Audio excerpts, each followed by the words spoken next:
ఆప్తులు, బంధువులు దూరం అవడానికి గల కొన్ని కారణాలు తెలుసుకుందాం. ఇంతకుముందు శుభకార్యాలు, పెళ్లిళ్లు జరిగితే ఇంట్లో ఉన్న పెద్దలు దగ్గరుండి బాధ్యతగా తీసుకుని జరిపించేవాళ్ళు. కానీ ఇప్పుడు పట్టించుకోవడం లేదు.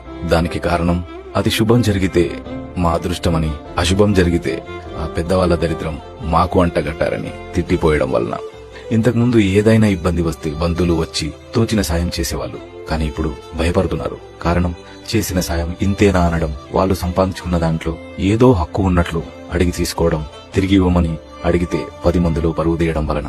అప్పట్లో తీర్థయాత్రలకు వెళ్లినప్పుడు మన అనుకునే వాళ్ళు ప్రసాదం, పసుపు, కుంకుమ, గాజులు ఇంటింటికి తిరిగి పంచేవాళ్ళు. కానీ ఇప్పుడు మానేశారు. కారణం, బంధువులు ఇచ్చిన ప్రసాదాన్ని పూజించడం కన్నా ఎవరెవరు వెళ్లారు, ఏమేం చేశారు అని ఆరాలు తీయడాన్ని తట్టుకోలేక శుభకార్యాలకు రాకపోయినా మరణ వార్త విని మన అనుకునే వాళ్ళు వచ్చి పరామర్శించేవాళ్ళు ఇప్పుడు చాలా తగ్గించేశారు. దానికి కారణం, బాధలో వచ్చిన వారిని తమ స్వార్థ ప్రయోజనాల కోసం నువ్వేమి చేశావని అందరి ముందు ప్రశ్నించడం, వచ్చిన వారిని గ్రూపులుగా విభజించి ఆస్తి పంపకాల కొట్లాటలో వాడుకోవడానికి ప్రయత్నించడం వలన.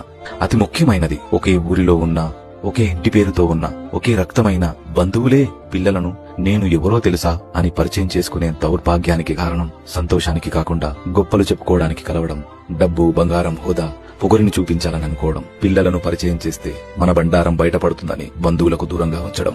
నిజంగా ఒక ప్రశ్న, మీ అమ్మనెత్తుకున్న పిన్ని పేరేంటో